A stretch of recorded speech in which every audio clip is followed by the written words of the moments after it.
자, 그럼 21번 문제 보도록 하겠습니다. 21번. 포상금 다 맞춰주셨어요. 올해 포상금은 지금 절차를 물어볼 가능성이 굉장히 크죠. 그래서 옳은 것 그랬는데 1번 집은 지금 국토부 장관서부터 틀렸죠. 등록관청은 이거 직접 거래한 자 대상이다 아니다. 직접 거래한 자 포상금 대상? 아니죠. 교포 양부모를 함께했죠. 그럼 금지행위 중에 시단 육가강제 방해, 다음에 아닌 자로서 표시한 관자, 양도대한 자, 받은 자, 다음에 부정 등록자, 무등록업자. 그죠? 그러니까 직접 거래한 자 아닙니다. 이중사무소 둔자, 이중소관자 다 아니에요. 이것도 체크하고 가야 됩니다. 이게. 그래서 1번 지문 틀렸고요. 2번입니다. 검사가 신고고발 사건에서 공소제기 또는 기소유예죠. 그러니까 공소제기한 경우에 하나요. 틀렸죠? 공소제기 또는 기소유예 처분한 경우에 하나여 지급한다. 이게. 그래 틀렸고. 자, 다음에 전액 국고에서 보조 틀렸죠? 일부를 보조할 수 있다면 맞아요. 그러면 그 보조 비율은 100분의 50 이내로 한다 그랬죠. 100분의 50 이내로 한다. 확실히 해두시고. 그 다음에 하나의 사건의 두 건입니다. 최초 신고 발작해 주는 거죠? 맞습니다. 그러면 4번 응답됐고 5번입니다. 지급 결정했어요. 몇 달? 1개월 내준다. 그래서 정답 4번이었습니다. 좋아요. 그럼 22번 문제로 가십니다. 협회. 올해 협회는 설립 절차와 조직을 물어볼 가능성이 크다. 하지만 공제사업도 지문을 분명히 섞을 것이다. 그래서 오늘 숫자 연습인데 발기인 나왔거든요. 그럼 발기인 정관 작성 발기인 수는 몇 명? 300이죠. 300명 이상이어야 되고 그다음에 이제 국토부 장관의 인가를 받고 설립 등기함으로써 성립된다. 그러면 협회는 비영리 사단법인의 성격을 띠고 있는 거죠. 반드시 설립해야 되는 것은 아니다. 반드시 가입해야 되는 것도 아니다. 알고 있고 2번입니다. 운영실적 협회 공제사 운영실적 회계연도 종료가 됐어요. 몇 개월? 3개월 내 공시하게 돼 있고 책임준비급 공제료 수입액의 100분의 10 이상으로 적립하게 돼 있고 책임준비금을 다른 용도로 쓰고자 한다. 전용 승인 받아야 되죠. 그래서 정답은 3번이었습니다. 303. 그 다음에 10이었습니다. 쉽게 맞춰주셨고요. 좋습니다. 자, 그럼 23번 문제 갑니다. 우리 필취 사유 올해 물어볼 거라고 그랬죠. 사법결의 이항정의로 꼭 암기해주시고 보조원수 초과가 추가됐다는 거. 그러면 아닌 것 그랬거든요. 그럼 자격정지를 받은 소공을 하여 업무하게 했다. 엄청 잘 내죠. 정에 걸렸고. 그다음에 임원의 결격이에요. 2달 내 해소 안 하면 이건 필취죠. 근데 소공이나 보조원의 결격을 2달 내에 해소 안 해버리면 이때는 업정. 소공이나 보조원의 결격을 2달 내에 해소 하면 이때는 업정으로 갑니다. 근데 임원 사원인자는 이건 필취로 간다. 다음 보조원수 제한 초과했다. 보조원 고용했어요. 그러면 1-1이고 필취의 1-1이죠. 그다음에 이 이상의 중개사무소를 둔 경우는 이중사무소죠. 임취입니다. 그래서 4번 정답 됐고요. 임취 1-1이고 5번입니다. 상습법 알고 있죠? 업은 필취로 간다. 그게 정답 이제 4번이었습니다. 자, 쉽게 맞춰주셨고요. 그러면 이제 24번 문제로 가십니다. 틀린 것은 그랬는데 이거 1번 지문 생각보다 잘못 씁니다. 자격증 교부 시도사와 사무소 관할 시도사가 서로 달랐어요. 그럼 자격 취소 처분은 사무소 관할 시도사가 해야 한다. 틀렸죠? 누가 한다? 교부한 자가 일단 행합니다. 그러면 사무소 관할 시도사는 자격 취소에 정지에 필요한 절차만 이행하는 거죠. 필요한 절차만 이행을 하고 교부한 시도에서 통보합니다. 그럼 교부한 자가 최종적으로 자격 취소를 하게 됩니다. 됐죠? 자, 그래서 1번 바로 정답 떨어졌습니다. 2번입니다. 기준미달 기억했죠? 기준미달 등록 취소는 결격사유에 해당하지 않는다. 알아봤고 3번 질문입니다. 형법상의 배임죄로다가 집행유예를 선고받았어요. 그럼 자격 취소 맞습니까? 그럼 결격이니까 등록도 취소, 등록 자격 모두 취소예요. 알아보셨어요? 요 지문이 4주차인가 3주차 동영에 있었죠? 이 지문 나온 적이 있었습니다. 답 쓰신 분이 있나 여기다가? 24번 3번이죠. 우와 3번에 틀린 답을 쓰신 분이 3번에 가장 많이 쳤네? 이거 이미 나왔던 지문입니다. 생각 그냥 따로따로 해보세요. 시험에서는 이걸 같이 한꺼번에 엮어서 묻진 않아요. 근데 배임죄 징역형 집행유예는 자격 취소 맞죠 이거? 사위범횡 횡령 배임 그죠? 그러니까 자격 취소예요. 그럼 이거 집행유예 받았으니까 결격이잖아요. 등록도 취소. 맞습니까? 그러니까요, 이렇게 돼요. 그럼 똑같아요. 사위범행으로 만약에 금고 이상의 형을 받았거나 집행유예를 받았잖아요. 금고 이상의 집행유예를 받으면 둘 다 취소해요.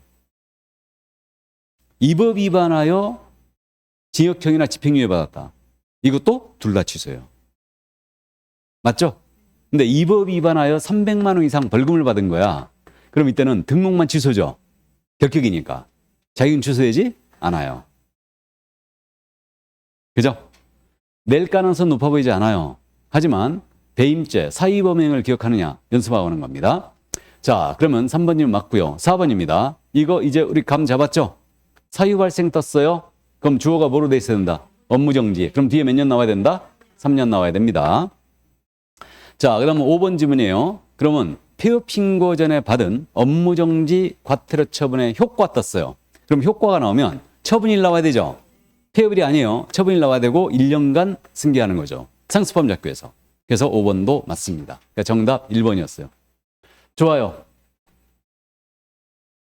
자, 그러면 이제 25번 문제로 갑니다. 자격과 관련한 세무로 옳은 것을 못 옳은 것은. 자, 그래서 자격이 지금 두 문제가 종합영식으로 나갔는데 지금 올해 자격 정지 사유를 물어볼 순서거든요, 원래. 근데 자격 취소 사유가 추가됐기 때문에 꼭 염두에 두고 가야 됩니다. 두 문제도 배제할 수 없어요. 근데 이 문제를 아십니까? 오늘 여러분들이 두 번째로 많이 틀린 문제네. 두 번째로. 그래서 이 문제를 근데 왜 틀렸는가를 다시 한번 생각해 보시기 바랍니다. 그러면 옳은 것을 못 옳은 것이었는데 자격 취소 처분을 받는 자는 자격증을 7일 내 자격을 취소한 시도에서 반납해야 한다. 맞습니까? 때리는 놈한테 반납하는 거죠. 그럼 정지 시에는 반납 규정이 없어요. 맞고요. 니은짐은 우리가 누차 연습했잖아요. 5일이 나오면은 정지가 들어가면 된다 안 된다? 안 된다. 취소 시에만 5일 내 국장 보고와 다른 시도에 통보하는 거죠. 그래 틀렸고. 다음에 3번 지문 있지 않습니까? 디귿지문. 이 지문은요. 잊어버릴 것 같아서 물어봤는데 우리가 부정자 들어가는 거 있죠. 부정 등록은 필취의 3-3이에요. 그러니까 야는 포상금 대상이 된다고요. 근데 부정한 방법으로 자격을 취득했다고 그랬죠. 부정 취득은 자격만 취소할 뿐이에요. 형벌이 없어요. 그래서 틀렸어요. 다음에 부정 지정 있지 않습니까? 부정 지정은 지정만 취소할 수 있을 뿐 형벌 규정이 역시 없어요. 다음 부정 행위자가 있죠. 부정 행위자는 5년간 응시만 못하는 거죠. 5년간 응시만 못한다. 이게 그래갖고 이거 기출에서 다뤘었고요. 부정 취득자는 형벌 규정이 없습니다. 이걸 물어본 거예요. 이게 그래서 디귿지문이 틀렸네요. 그러니까 이것을 못 보셔가지고 결국은 이 문제를 많이 틀리신 것 같은데 옳은 것은 기억분이었습니다. 4번에 치셨나 그럼? 그랬네.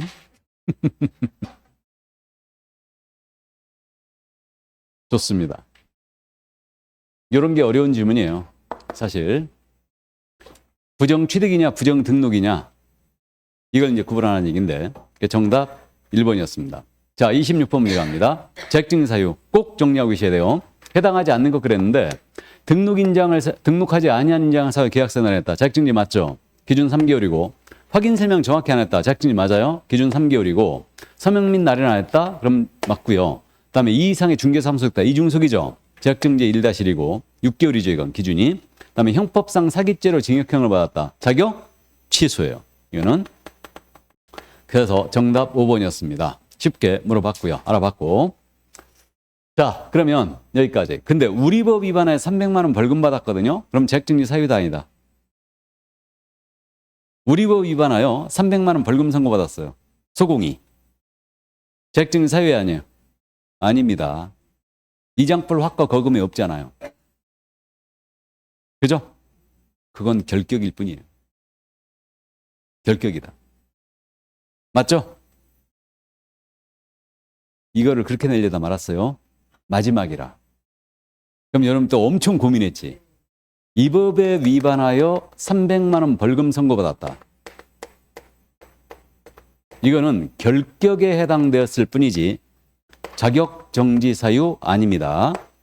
그러니까 벌금은요, 자격 취소, 자격 정지와 전혀 관련이 없어요. 벌금은. 맞죠? 아니, 왜 갑자기 조용해졌대? 뭐가 이상합니까? 그래서 어쨌든 이건 결계에만 빠진 거예요. 자격 정지 사유 아니에요. 자격 취소 사유는 물론 아니고요. 그죠? 예, 그래서 좋습니다. 자, 그럼 27번 문제로 갑니다. 이제 1년짜리, 올해 1년짜리 낼 거라고 그랬죠? 이양사칭 표정 시비 금지 꼭 암기해 주시고, 그러면 2번에 시세가 나와 있네. 시세가 나오면 무조건 3다 3이죠? 그러니까 2번 바로 정답이고요. 다른 사람에게 상호를 사용하여 업무하게 했다. 그럼 1-1 맞고, 그 다음에 시세에 부당한 영향을 줄 목적으로 표시광고 방해했다. 3-3. 그 다음에 거리정보 사업자 정보, 이제 알아봤죠? 거리정보 사업자 나왔고 정보가 뜨게 되면 이건 1-1, 지취의 1-1이고, 그 다음에 이동행위에 의한 임시 중요성의 1-1 맞죠? 임취의 1-1이고, 그 다음에 아닌 자 떴어요. 1-1이다. 그러니까 1년짜리 그냥 쉽게 맞춰버립니다. 정답 2번이었어요. 자, 그러면 넘어갑니다. 28번 문제, 과태료. 올해 출제할 거라고 그랬죠? 과태료는 여러분들 역시 쉽게 맞춰버립니다. 그래서 부가권자와 대상자 아주 전형적인 문제 유형인데 명칭 사용 의무를 위반한 개공이에요. 이거 과태료 얼마? 100과. 등록과증 맞죠? 다음에 등록증 반납하지 않았다. 이거 100과죠? 등록과증 맞고요. 다음에 보존된 사실을 고지하지 않았다. 이거 500과죠? 시도세가 아니고 등록관청이죠, 당연히. 그래서 3번 정답이고. 다음에 연수교육을 기한 내 안 받았다. 500과고 소공사, 시도의사 맞죠? 다음에 재료출력에 불응한 정보통신 서비스 시공자 500과죠? 그럼 역시 국장입니다. 맞죠? 정답은 3번이었어요. 쉽게 골라냈습니다. 여기까지. 요게 법령 문제였어요. 그래서 법령이 70%이기 때문에 28개가 현재 출제가 된 겁니다. 자, 그러면 이제 여기까지 28개를 봤고요. 나머지 이제 보겠습니다. 부동산 거래 신고법으로 들어왔죠. 틀린 것은 그랬는데 부동산 거래 신고는 계약 체결일로부터 30일 체크해야 되죠. 안 하면 500과예요. 맞습니다. 신고 관할은 부동산 소재지 관할 시군구청장. 맞죠? 다음에 3번입니다. 부동산 거래 신고는 전자문서로 된 신고서에 의해 할 수 있다. 맞죠? 전자신고 되고. 4번. 개공이 계약서를 작성 교부했어요. 그럼 개공이 신고하는 거지. 당사자와 공동으로 하는 거 아니죠? 그래서 4번 정답이었습니다. 이건 100% 다 맞췄어요. 이 문제는. 물론 그래야 되고요. 그 다음에 무슨 법에 따라 택지를 공급반자로 선정된 지위. 무슨 법에 따른 공급반자로 선정된 지위. 이게 뭐다? 이게 분양권이에요. 매매계약 체결했다. 그러면 이때는 부동산 거래 신고 해줘야 되죠? 맞습니다. 그래서 부동산 거래 신고 대상은 매매계약이 하나고 공급계약이 들어가 있다. 8개 법에 따른 공급계약이고 8개 법에 따른 공급계약을 통하여 공급반자로 선정된 지위. 이것이 분양권이다. 그래서 이 정도. 이게 정답 4번이었습니다. 그러면 이제 넘어갑니다. 30번 문제로 갑니다. 자금 조달 계획을 정리하고 갑니다. 이 부분은 지금 출제자가 잘못 내면은요, 이거는 바로 태클 걸리기 때문에 조건 제시를 아주 잘해줘야 되는데, 어쨌든 자금 조달 계획, 지급 방식, 입주 이용 계획을 신고해야 되는 걸 모두 고른 거랬는데 주어진 조건만 고려하되 매수와 국가대행 경우는 제외되고 토지 거래 허가구역 토지는 제외되고 건축물이 있는 토지도 제외됐다고 그랬어요. 이게 그럼 사법인이 주택을 매수했다. 그러면 법인이 주택을 매수했어요. 자금 조달 계획 무조건 내야 되죠. 지역 관계없고 나아가서 금액도 관계없다. 그러면 이게 주택을 매수했으니까 이게 공급계약이나 분양권 전매계약이 아닌 이상은 법인의 등기 현황이라든가 그 상대방이 법인의 임원인지 법인과 관계가 있는지 이것도 신고하게 돼 있죠. 이것도. 다음 니은 투기과열지구나 조정대상 지역에 소지하는 주택이었어요. 금액 관계없이 무조건 들어와야 되죠. 들어와야 되고. 다음에 개인이 6억 이상의 주택을 매수했다. 6억 이상의 토지를 매수했다. 무조건 대상이죠. 네, 이렇게 됩니다. 그러니까 주택이나 토지에 대해서는 6억 이상이었다. 그럼 무조건 이건 들어와야 됩니다. 그 다음에 개인이 수도권 등이라고 그랬죠. 수도권 등에 소지하는 토지 지분이라고 그랬잖아요. 지분 3천만 원을 매수했다. 그럼 수도권 등에 있는 토지는 지분 거래는 무조건 들어와야 되죠. 금액 관계 없어요. 그럼 지분 거래가 아니고 한 필지였다면 1억 이상이죠. 예, 그러니까 리일도 대상입니다. 정답은 5번이었어요. 4번에 제일 많이 쓰셨겠네. 틀린 답을. 맞네. 자, 그럼 4번에 쓰신 분은 일단 용서가 됩니다. 요거를 못 봤다는 얘기인데 이제 기억을 확실히 하고 가시겠죠. 그래서 토지, 수도권 등에 있다. 지분 거래는 금액 관계 없어요. 무조건 들어와야 돼요. 모두였어요. 정답. 우리 박스형이 지금 모두가 계속 나온다고 그랬죠. 시험에서. 이게. 자, 그럼 31번 문제로 갑니다. 주택 임대차 계약 신고제. 올해 출제가 지금 예상되고 있는 부분이죠. 그래서 있잖아요. 부동산 거래 신고제는 있지 않습니까? 작년에 신고서 작성률로만 물어봤어요. 그러니까 올해는 틀림없이 신고 대상 계약 절차 물어볼 거예요. 분명히. 그럼 주택임대차 계약 신고제 정답 쉬운 곳에 배치했습니다. 인천광역시 옹진군 소재 주택임대차 계약료는 보증금 4천에 월차임 20만 원을 초과했다. 신고 대상이다. OX, X. 63빌딩 기억하고 있죠? 63 초과예요. 그러면 63 초과니까 인천광역시 옹진군이다. 이건 광역시나 경기도에 있는 군은 대상이죠. 그러니까 일단 시에 있는 주택은 모두 대상이고 군에 있는 주택은 경기도와 광역시에 있는 군만 대상이다. 꼭 기억하고 있어야 됩니다. 그게 정답 1번 됐고요. 2번입니다. 당사자 일반이 국가 등이었어요. 국가 등 임대차 계약 신고 들어가야 되죠. 맞고 3번입니다. 일방이 이거 계약서 제출 방식이죠 지금. 3번 지문이. 신고사항이 모두 적혀 있고 당사자의 서명 또는 날인이 되어 있는 임대차 계약서를 신고관청에 냈어요. 그럼 공동으로 신고서를 제출한 것으로 보죠? 맞고 이게 계약서 제출 방식이고 그다음에 여기는 변경이 됐지 않습니까? 부동산 거래 신고와 달리 반드시 30일 내에 하게 돼 있죠. 맞습니다. 변경 신고. 그다음에 이제 요거 신고 접수가 완료됐어요. 확정일자 부여한 것으로 보는 거죠. 단 계약서가 제출이 돼야 돼요. 이거는 그래서 맞습니다. 이게 정답은 1번이었어요. 임대차 계약 신고 위반은 제재가 모두 뭐예요? 100과 100만 원 과태료. 여기까지. 정답 1번에 바로 나갔어야 됩니다. 좋아요. 근데 4번, 5번을 심심치 않게 쓰셨네? 1번은 못 봤구나. 근데요, 이거 1번에 꼭 쳐야 됩니다. 임대차 계약 신고에서 가장 중요한 게 이거 아니에요. 신고 대상이 뭐냐? 32회 때 물어봤지만 어쨌든 꼭 기억하고 있어야 돼요. 그러니까 시에 있는 주택 모두 대상이고 군은 경기도와 광역시에 있는 군만 대상이고 63 초과다. 6천만 원, 30만 원 초과. 됐죠? 둘 중에 하나만 걸리면 된다. 자, 그래서 32번 문제로 갑니다. 외국인 특례 문제예요. 외국인 특례는 꼼꼼히 읽으면서 체크하라고 그랬죠. 그러면 옳은 것 그랬는데 1번입니다. 대한민국 안에 토지를 취득하는 교환 계약을 교환이 떴어요. 그럼 교환이 나오면 계약을 체결한 날 나와야 되고 그다음에 이거 30일이 아니고 60일. 과태료가 나오면 300 이하다. 맞죠? 300만 원 이하 과태료. 근데 매매는 계약 체결부터 30일이 맞죠? 증여도 지금 계약 체결부터 60일이죠? 증여도. 다음 2번. 문화재보호법에 의한 지정문화재 보호구역이에요. 신고관청에 미리 신고해야 된다. 이거 허가죠? 33회 기출지문. 이건 허가죠? 이제 구분됐어요? 미리 허가를 받아야 돼요. 이거는. 그래서 틀렸고. 3번님입니다. 경매로 건물을 취득한다. 그럼 경매로 취득할 때는 취득일 체크해야 되고 6개월. 맞죠? 예, 그래서 3번 정답입니다. 그러면 이거 6개월짜리 위반은 과태료가 얼마? 100과입니다. 다음에 신고관청으로부터 외국인의 신고 내용을 제출받은 시도의사예요. 외국인의 신고 내용이 나왔죠 지금. 그럼 이걸 제출받은 시도의사는 제출받은 날부터 1월이죠. 1월 내 국토부 장관에게 그 사실을 제출하게 돼 있죠. 그래서 외국인 취득신고 허가를 해줬다. 그러면 분기가 끝난 날로부터 1월 내에 신고관청이 시도의사에게 내주면 시도의사는 다시 1월이죠. 1월 내 국장에게 제출한다. 꼭 숫자 기억하시고 세종특별자치시장은 직접 국토부 장관이 제출하는 거죠. 이게. 자, 그럼 5번 질문입니다. 부정한 방법으로 허가를 받아 토지 취득 계약을 체결했다. 그럼 이거 허가 위반이죠. 그러면 이때는 2-2죠. 꼭 암기하고 있어야 되고요. 이번에 개정한 내용이 군문생야에서 허가 대상 지역이죠. 그래서 군문생야에서 여기 문생야는 처리기한이 15일인데 군사시설 보호구역은 30일로 바뀌었다. 1회 30일 연장할 수 있어요, 이거. 처리기한을. 이 정도. 그래서 요게 지금 개정된 내용이다. 일단.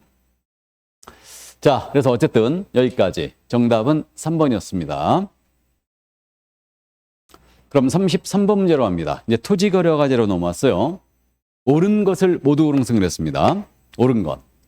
기억입니다. 토지의 투기적인 거래 상행으로 지가 급격히 상승하는 등의 특별한 사유가 있다면 5년을 넘는 기간. 이거 32회 때인가? 출제했던 지문이죠. 3회 때 출제했나? 5년 내에서 지정할 수 있죠. 틀렸고. 2번 지문입니다. 지정을 공고한 날부터 5일 후 효력 발생. 맞습니까? 그래서 5일 지정을 공고한 날 맞고 5일 후. 그러니까 요거 한 번쯤 체크하고 읽어야 돼요. 지정을 공고한 날로부터 5일 후다. 그럼 디귿입니다. 이거 꼭 알고 있어야 된다고 그랬죠. 녹지지역이라고 그랬어요. 그럼 다른 정함이 없다고 했으니까 녹지지역 기준면적이 몇이다? 200. 상업지역은 150. 공업지역도 150. 기타 지역은 미지정 지역은 60. 좋습니다. 그러면 녹지지역이었어요. 그럼 200이니까 농지에 현혹되면 안 된다고 그랬죠. 그러니까 면적이 250이다. 허가 대상이죠. 틀렸습니다. 250 허가 받아야 되죠. 200이 기준 면적이니까. 그럼 리을입니다. 허가 신청에 대하여 불허가 처분받은 자는 그 통지를 받아부터 1개월 맞죠? 1개월 내 네 살아. 그럴 수 있죠. 권리의 매수를 청구할 수 있어요. 맞습니다. 그래서 불허가 통지에 대한 이거 매수 청구 역시 1개월이고 이 신청도 1개월이에요. 그러면 이때 매수 청구할 때 기준 가격은 뭐가 된다? 공시지가가 되는 거죠. 공시지가 기준이. 그럼 지금 옳은 거라겠으니까 니은과 리을 정답 2번이었습니다. 예, 좋아요. 자, 그러면 이제 34번 문제로 갑니다. 이행강지금 이제 거의 다 맞춰주셨는데 이행강지금은 거의 매회 출제한다고 그랬죠. 그러니까 꼭 정리해 두시는데 이행명령입니다. 몇 개월 내 기간으로 정해준다. 3개월이죠. 3개월입니다. 그다음에 허가청의 승인 없이 당초의 이용 목적을 변경하여 이용한다. 자, 방이 10개, 임대한 게 7개, 용도 변경 사용은 5개. 방이 10개, 임대 7개예요. 용도 변경 사용은 5개. 그러면 이거 100분의 7이 아니죠? 5. 임대가 7이죠. 기타 방들은 색칠했고요. 자, 3번 갑니다. 이행강제금 부가처분에 불복한다. 그럼 이의제기합니다. 그럼 이의신청이든 이의제기든 30일 아니면 한 달이죠. 3개월은 일단 틀렸어요. 이건 돈이니까 이의제기는 30일이에요. 그래 틀렸고. 다음 4번 질문입니다. 그래도 알아봤죠? 이게 명령을 이행했다. 새로운 이행관이 부과를 즉시 중지하죠. 이용 의무 기간이 끝났잖아요. 그래도 부과를 즉시 중지합니다. 근데 이미 부과된 건 징수해야 돼, 안 해야 돼요? 해야 됩니다. 그럼 4번 정답. 5번입니다. 이행명령이 있었던 날 기준으로, 이행명령이 있었던 날 기준이에요. 기준으로 1년에 한 번씩이죠? 1년에 한 번씩. 이행명령이 이행될 때 반복하 이행강정을 부과징수할 수 있다. 그래서 정답 4번이었습니다. 자, 그러면 토지거래 허가제 문제를 다 봤고요. 이제 실무로 들어왔죠, 이제. 실무. 확인설명서 비주거용 서식을 물어봤습니다. 그럼 지금 이렇게 비주거용이 떴잖아요. 그럼 퍼뜩 뭐가 떠올라야 된다? 비선호 없고, 또 환경도 없고, 그다음에 소방에는 소화전, 비상벨이 들어간다. 이걸 명심하라고 했어요. 꼭 명심하세요. 그러니까 요거 확인설명서 작성 요령도 원래 홀수의 문제거든요. 근데 여전히 준비하고 간다. 세부냐 기본이냐 꼭 암기하라고 그랬죠. 세부 확인 사항은 실시 벽환이었습니다. 자, 그럼 갑니다. 이거 기재란이 있는 거. 환경 조건 없고, 단독경보형 감지기는 주거용에 있죠? 없고, 비선호도 없고, 내진 설계는 있고, 주차장은 있죠? 입지에 들어가죠. 정답 리을 미음 5번이었습니다. 예. 좋아요. 거의 다 맞춰주셨네. 자, 그러면 36번 문제. 역시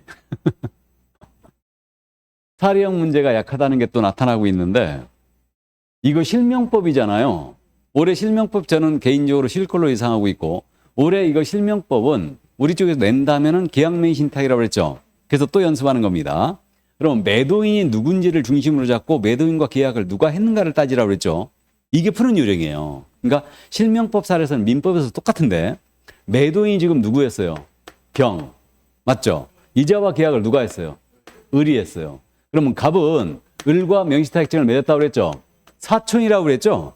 특례가 적용될 일이 없어요. 약정을 맺고 이자가 매매계약채로 등기를 누구 앞으로 돌렸어요? 을명의로 돌렸어요. 자, 이거였습니다. 이때 이게 병이 알았는지 몰랐는지는 나타나지 않았죠. 자, 옳은 것을 모두 옳은 것은 그랬습니다. 옳은 것. 자, 그럼 약정은 무조건 무효고 매매가 무효인지 등기가 무효인지는 이자가 선이냐 악이냐에 따라 달라지죠. 자, 갑니다. 기억. 갑에게는 엑스토지가에게 30% 범위내에서 과징금이 요구된다. 자, 갑은 신탁자죠. 신탁자니까 과징금 30% 범위내에서 과징금 나가는 거 맞죠? 과징금 맞잖아, 이거. 과징금 기억하고 있죠? 명의신탁자는 과징금, 이행강제금, 형벌 다 대상이에요. 과징금은 최고 몇 프로? 30%.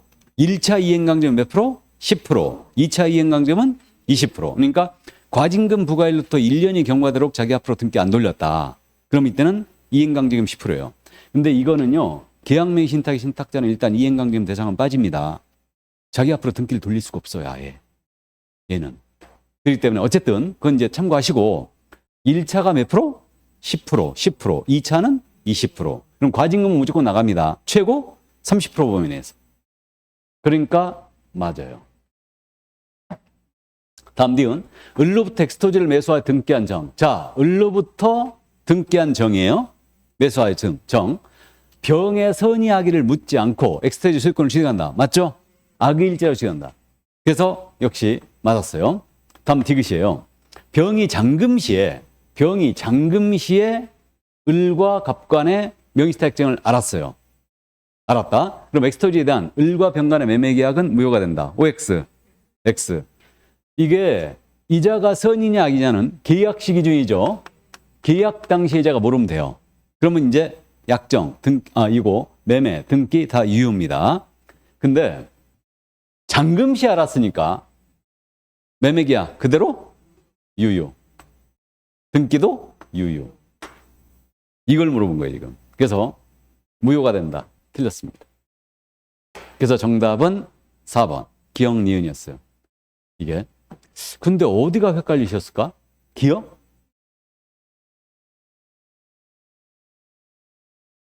지금 36번이죠. 오늘 지금 보신 문제 중에 가장 많이 틀렸는데 이 문제 1번에 가장 답을 많이 2번에 가장 많이 틀렸네. 답을 2번이 뭐야? 니은? 아, 기억을 틀렸다고 했구나. 형벌이 5이죠.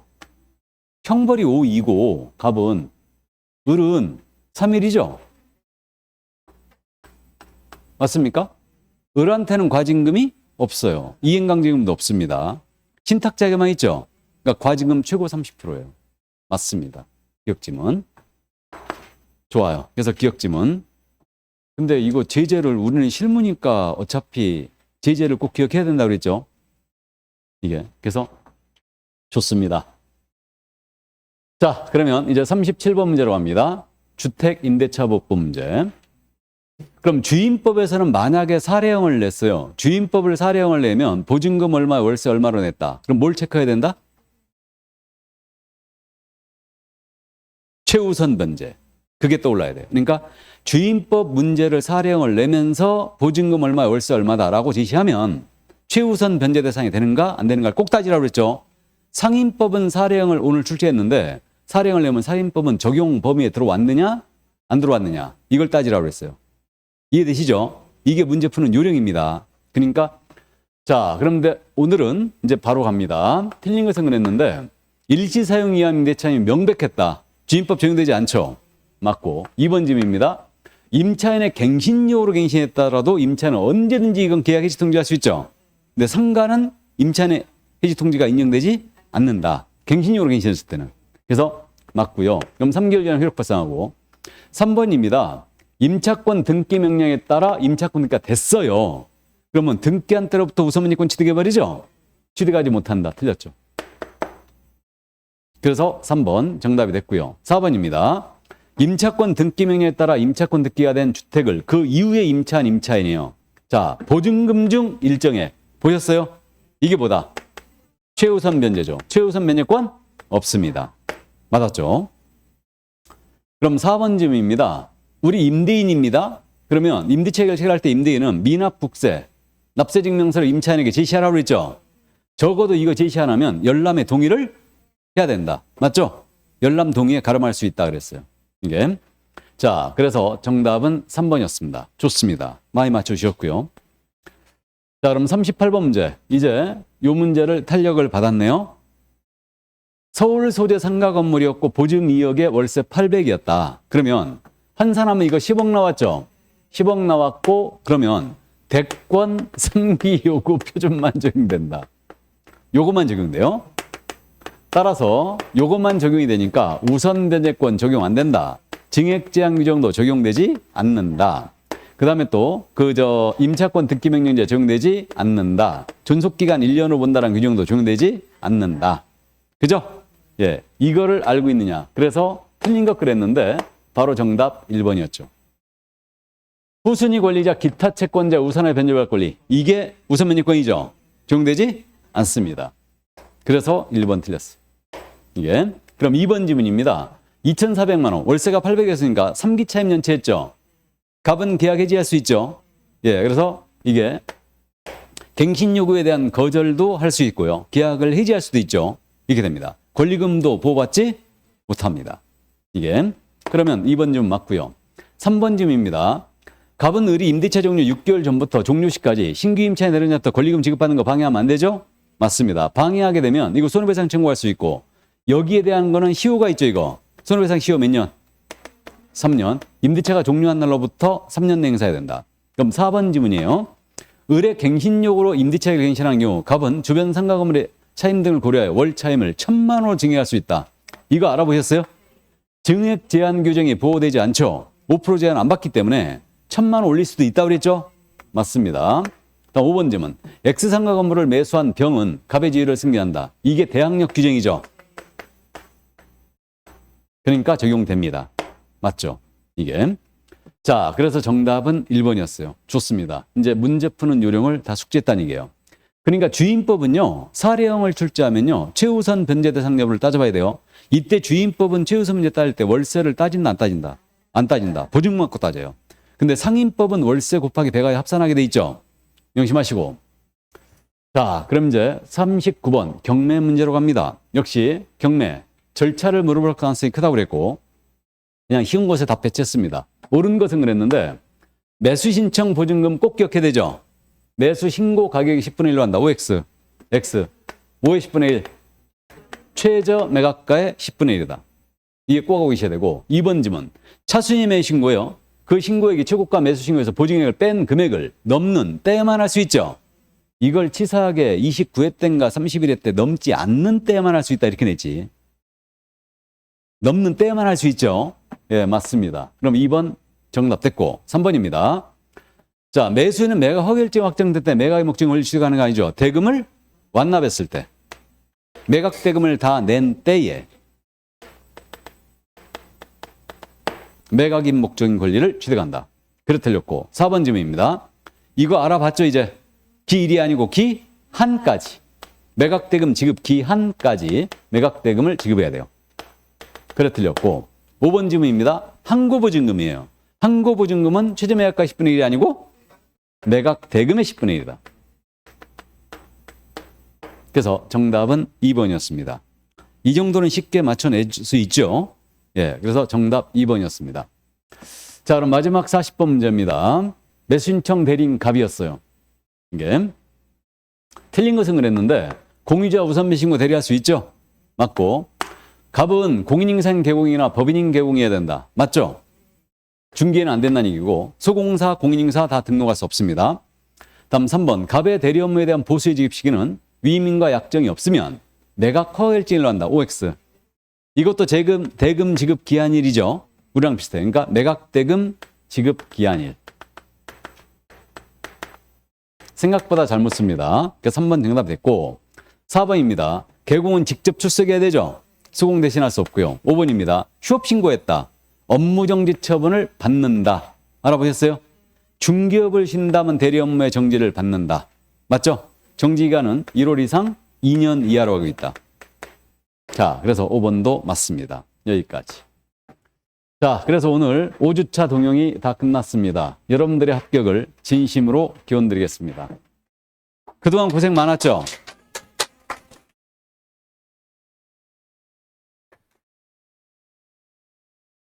이제 12시예요? 너무 빨리 끝난 거 아니야? 한 번 더 해야 되겠네. 어쨌든 마음들이 다 급하실 것 같아요. 그래서 이제 일단 시험장에서 주의할 사항 말씀드렸습니다. 들이받지 말라 그랬어요. 넘어가시고, 그 다음에 찾지 마세요. 꼭 지키세요, 이거. 그러니까 출제자가 어디서 장난을 쳤을까? 찾지 말고, 그러니까 읽으면서 체크하면서 읽어요. 그럼 바로 보여요. 그러니까 찾지 말고 쭉쭉쭉쭉 읽어나간다. 그 다음에 지문이 낯설다. 그럼 통과해요, 그냥. 통과하고 다음 지문으로 찾습니다. 아셨죠? 그걸 지켜주시고, 돌아와서 검사 꼭 한번 해주세요. 그러니까 실수를 줄이는 거예요. 그러니까 그렇게 꼭 해주시고, 시험장에서 요즘 경향이 1차를 보고 나서요, 나오시는 분들을 보면은 얼굴을 아주 그냥 인상 빡빡 쓰고 나온다 그랬죠? 요즘 경향이 그래요. 왜? 1차 시험을 보면서 낯선 지문이 많아가지고 너무 어려웠다 이거지. 그래갖고 2차 시험 포기하고 집에 간다든가 그런 우를 범하면 안 돼요. 그러니까 시험장에서는 여러분들이 낯선 지문들 때문에 굉장히 어렵다고 느끼거든. 근데 실제로 와서 채점을 해보면 득점을 굉장히 많이 하고 있어요. 그러니까 여러분들이 아는 거에 정답을 쓰고 나오는 거거든. 그러니까 포기하지 말고 2차 시험에 최선을 다하시고요. 아셨죠? 그리고 중개사법 이거 자신감을 갖고 푸시기 바랍니다. 남은 기간 동안 꼭 이제 버릴 거 다 버려야 돼요. 그러니까 최종적으로 이제 중개사법은 정리를 한다면 100선 나갔던 거 있죠? 이 자료로 꾸준히 보십니다. 물론 100선하고 이 동형 모의고사 5회분 이걸 갖다가 같이 보면 다 좋은데 아니면 같이 옆에다 놓고 문제가 어떻게 나갔지? 같이 그 파트별로 같이 보시면 도움이 많이 될 거예요. 근데 이게 시간이 많이 걸려. 근데 어차피 이제 한 번은 꼭 정리해야 되고, 그 다음에 꼭 지키실 게 뭐냐면, 우리 시험 지금 28일 날 보잖아요. 그럼 중개사법 있잖아요. 28일 날 그 전, 27일 날은 6과목 무조건 다 봐야 됩니다. 꼭 지키세요. 그러니까 27일 날 6과목을 전부 다 봐야 된다. 한 과목이라도 만약에 이틀 이상 간격을 뗐잖아요. 그럼 그 과목 망치게 돼 있어요. 그러니까 중개사법 이렇게 열심히 해왔는데, 오늘 만약에 92.5점, 97점 이렇게 맞았는데, 아니 나는 이제 중개사법 다 됐어 해놓고 공법이 약하다, 등기법이 약하다, 세법이 약하다 해갖고 이걸 갖고 이제 내내 정리하고 간 거야. 그럼 중개사법제가 장담합니다. 100% 망치게 돼 있어요. 여태까지 공부했던 게 전부 다 도로함이 탑을 돼버려요. 그러니까 한 과목으로도 지금 현재 3일 이상 간격을 절대 띄면 안 되고, 시험 보기 전날 27일은 전체를 다 본다 무조건. 아셨죠? 중개사법은 그래서 100선의 이론이 같이 섞여 있는데 그걸로 이론만 쭉 보면서 기억을 살리면 돼요. 그렇게 이제 해주시고, 그러니까 전체를 꼭 다 보고 가시기 바랍니다. 아셨죠? 자, 여러분들 합격을 진심으로 기원드리고 화이팅입니다.